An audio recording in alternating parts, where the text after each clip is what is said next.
how some people knew me when I lived on this earth long before you or your grandparents or even your great-grandparents were born. Others of my day knew me as a close friend and a teacher, or as a healer of the sick. Some, who really didn't know me at all, called me a troublemaker and considered me their enemy. Perhaps you know me as the one whose birthday you celebrate each Christmas Day. Or maybe you too know me best for the stories I told.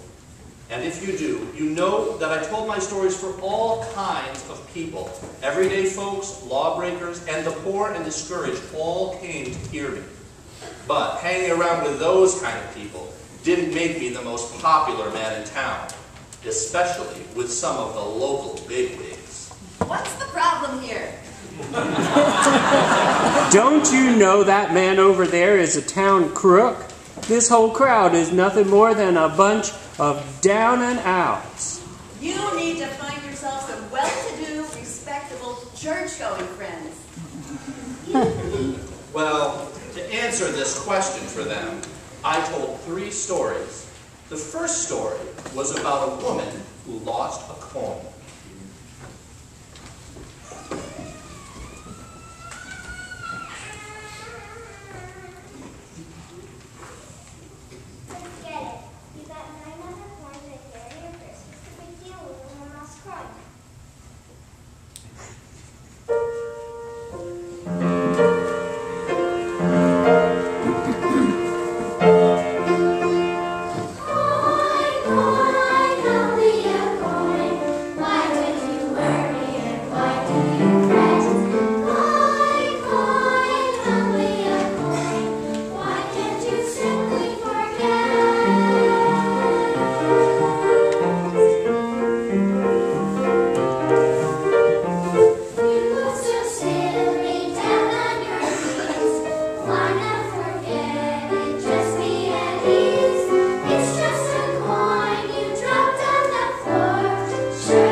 They might not meant much to you. They might not have meant much to this character of mine next door because he was a shepherd.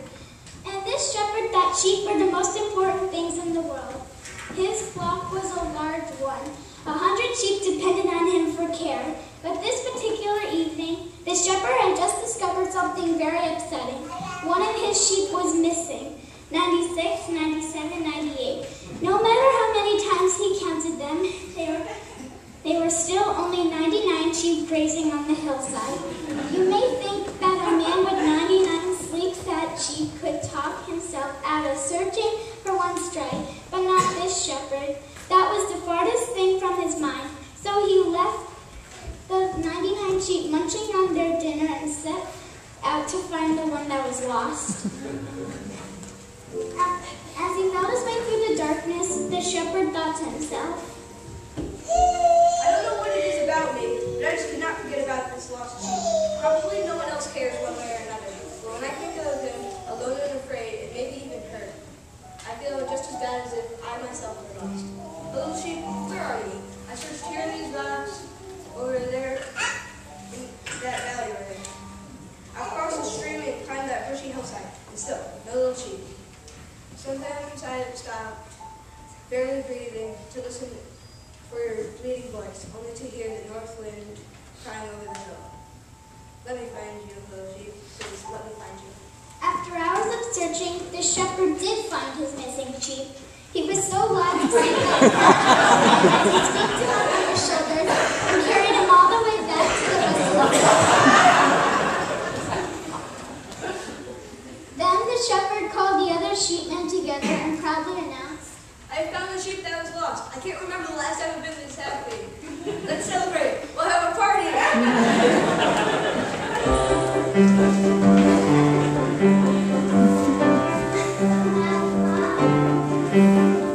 let's have a party. Let's make a record. I'm as happy and as joyful as ever I could be. Let's have a party. Let's make a record for the lost has returned to me. I said, let's have a party. Let's make a record. I'm as happy and as joyful as ever I could be. Let's have a party. Let's make a record for the lost has returned to me.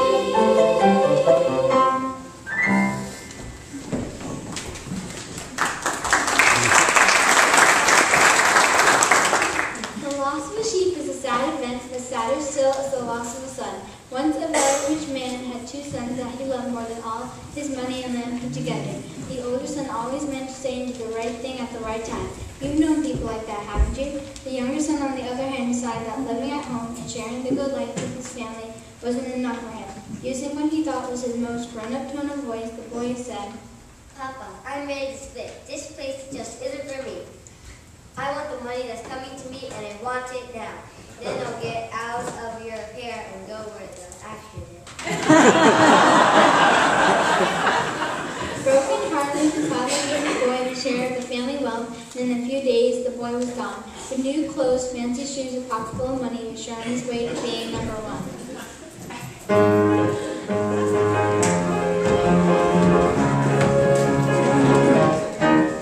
gonna live it up, shooby-doo-wop. I'm gonna live it up, sha-na-na-na. Gonna live it up, shooby-doo-wop. I'm gonna do my thing. I'm gonna live it up. Look at me, I'm gonna live it up.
home, the father could scarcely force himself to believe it. He stood day after lonely day at the gate of his beloved home, staring down the road that his son had taken. Instead of remembering how rude and thoughtless his boy had been, the father began to recall the good times when the family had been together. Times like that, he would think to himself, "Oh, what I would give to know how my son is doing this very second. Has he learned how to spend his money wisely? Is he hungry? Is he in trouble?" And before he could stop himself, to his mind would come the thought of his boy, alone and miserable, and sometimes as he stood there at the gate, he cried.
It couldn't be, could it? Oh, no, I must be imagining it. Oh, I can't believe it! He's here! It's my boy! He's come on! It wasn't his imagination, for there coming up that road as fast as his ragged sandals would allow was his son. No more new clothes nor smiling face, but a thin, pale rag of a boy. As his father rushed to meet him, the boy gasped, Papa, I've come home. I know I'm not good enough to be called your son. I've wasted all the money you gave me, and but if you just take my hired hand, But before the son could say another word, the father called everyone within hearing distance together, and with a big smile on his face, he said, "Look, he's home! My boy is home! We're going to have the biggest and best party this old place has ever seen! We're going to have a feast!"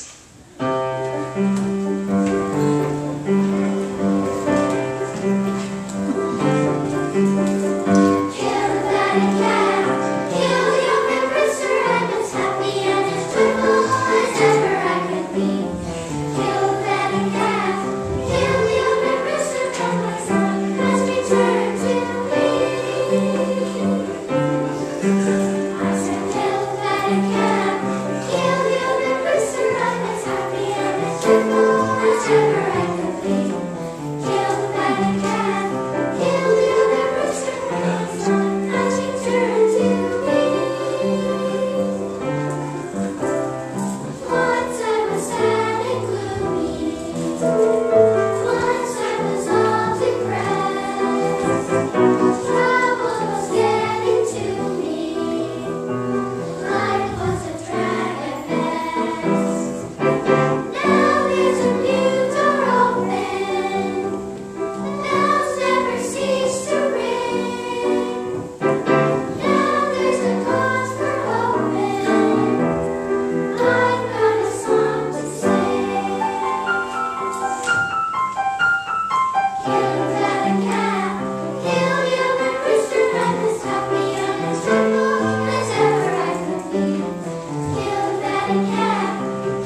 heard the three stories. A lost coin, a lost sheep, and a lost son were each found again.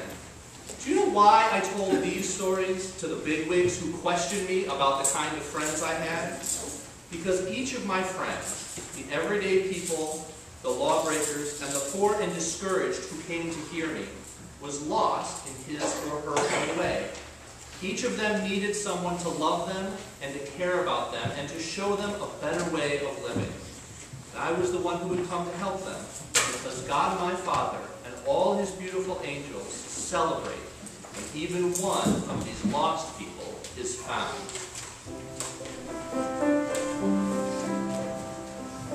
There is more joy in heaven for one lost soul who has found its way than for all 99 who have never gone astray. There is more joy in heaven for one lost soul who has found its way than for all 99 who have never gone astray. Yes, there is more joy in heaven for one lost soul who has found its way than for all 99 who have never gone astray. There is you and Carey, Rooster of us, happy on this trip, as ever in its way. And for you and Carey, Rooster of us, and let's return to sea. Feel that it can, feel that it can, feel that it can.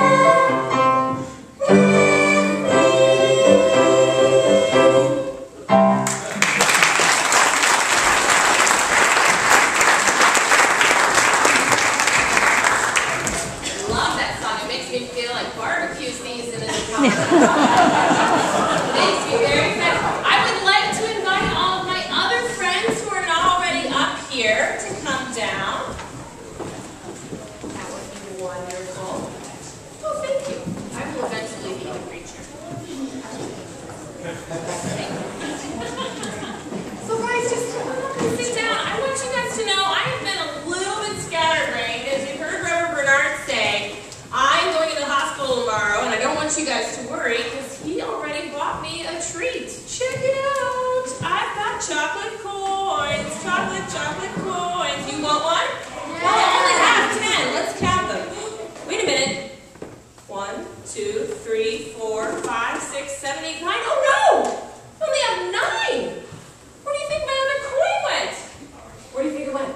It went inside that pocket where you got that. You think? That would have been clever. Actually, there are 99 coins somewhere hidden here. Does anybody know where they are? Anybody? You know where they are. Can you go find them for our friends? Oh, lucky day for you guys. You guys get to share in my treat.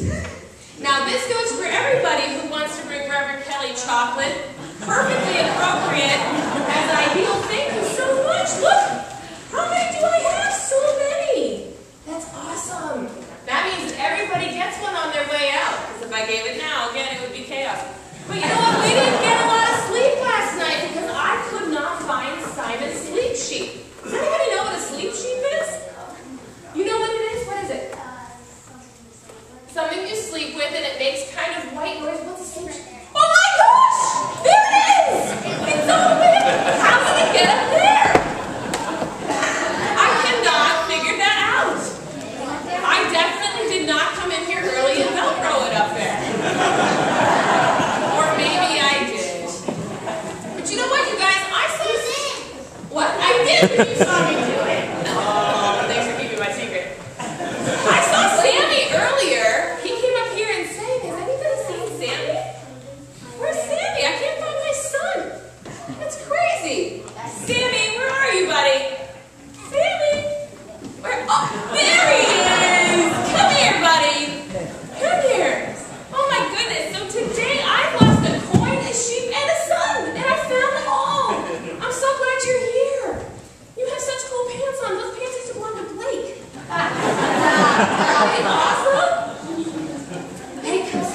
bud. Well, these parables, why do you think, thank you. Jesus tells us stories in parables because it makes them easier to understand. In all three of the stories that we are hearing, that we heard in the first part of our pageant, something was lost: a coin, a sheep, and a son. And all three things were found. And you know what's important to remember when something that's lost is found? It can give us a different example of the ways that God can work in our life. You see, does anybody know what the Trinity is? When I say the Trinity, there's three parts of God, but they're all in one. We've talked about it a little bit. Does anybody know what the three parts of God are? The Father, the Son, and the Holy Spirit. Thank you, Audrey. That's right. So when we're talking about the shepherd that is looking for the lost sheep, we're talking about Jesus, the Son, and how he leaves all others to go and look for that one lost one, because without the one, the 99 are incomplete. And when we talked about the woman who lost a coin, why do we think that she needed to find that coin? Does anybody have any idea? She was a little desperate, right? She needed coin. She needed to use it, that's right. She needed to use it. So the Holy Spirit uses us. And so when we think of the woman with the lost coin, we can be reminded that the Holy Spirit can enter into our lives and use us for his purpose. And then finally, we think about the prodigal son. And the lost son, what do you think that represents? Does anybody know who the lost son is? Or who are we thinking about when we think about lost sons? Okay. We're thinking of God the Father, because God the Father is the one who lost his son, right? And so he's feeling really sad, and he's looking for his son to restore fellowship with him. Because the sun is on earth. That's right. Why is the sun on earth? Who is he? That's right. Now these guys are learning so much. I love it. Well, the thing that's so exciting is that all of these things that were lost were found. And being found in God's eyes is something that requires a party. We just sang a song about kill the fatted calf, kill the older rooster. And I sang this song in 1984 when I was in Story-Telling Man. And it was an excellent production, and I don't want you guys to feel embarrassed or anything like that. But we had to wear spandex. So that was the only thing that was different. Which was excellent. But being found by God is the experience that I want you guys to remember. That sometimes things are going to get lost, but that God will always seek you and will always find you. And that is all part of being human. Sometimes we're going to walk away from God. Sometimes God is going to have to come find us. Sometimes we're going to have to go and find God. But that's all part of being human. And remembering that being lost is temporary and being found, that's permanent. And that's a very, very, very special thing. And when we're found, we find our homes. And what's the most important thing in a home? Family and love. That's right. That's exactly right. So when God finds you and you find God, then you're at home and then you find love. So that's the message I want to take home with you guys today. Now, we have one more parable to share with you guys, okay? So I'd like the kids that are performing to come back up here and let everybody else to go back to their parents. And we'll finish our wonderful pageant.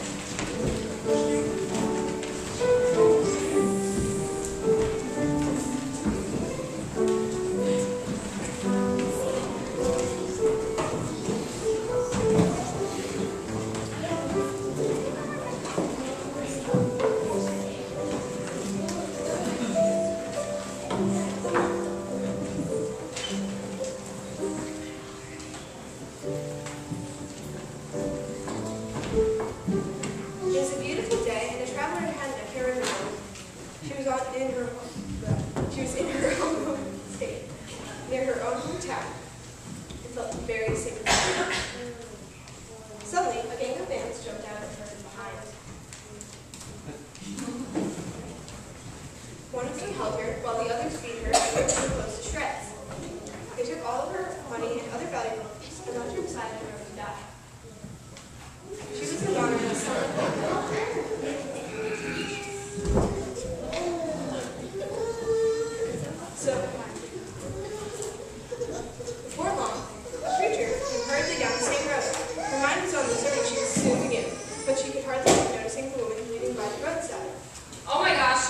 deacons, a trustee, and a council meeting, all scheduled for the same thing. Oh, this person looks like they're in bad shape. Ugh, those highway robbers have been up to it again. But you know what? I am way too busy to stay and help. So I'm going to organize a food drive, organize a clothes drive, and I'm going to have a prayer party for you, and you'll be all set. Thanks, bye.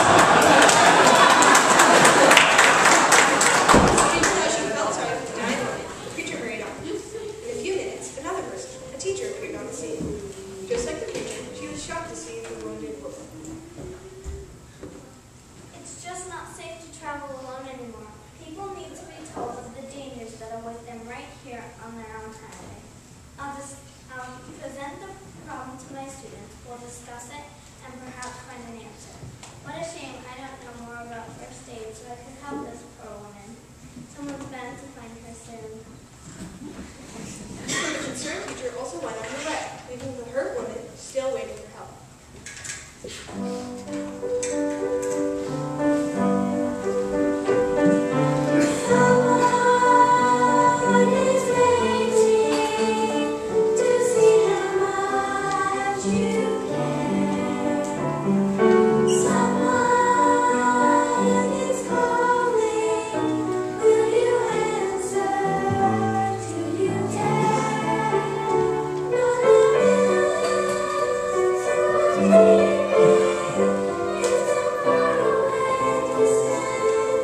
Thank you.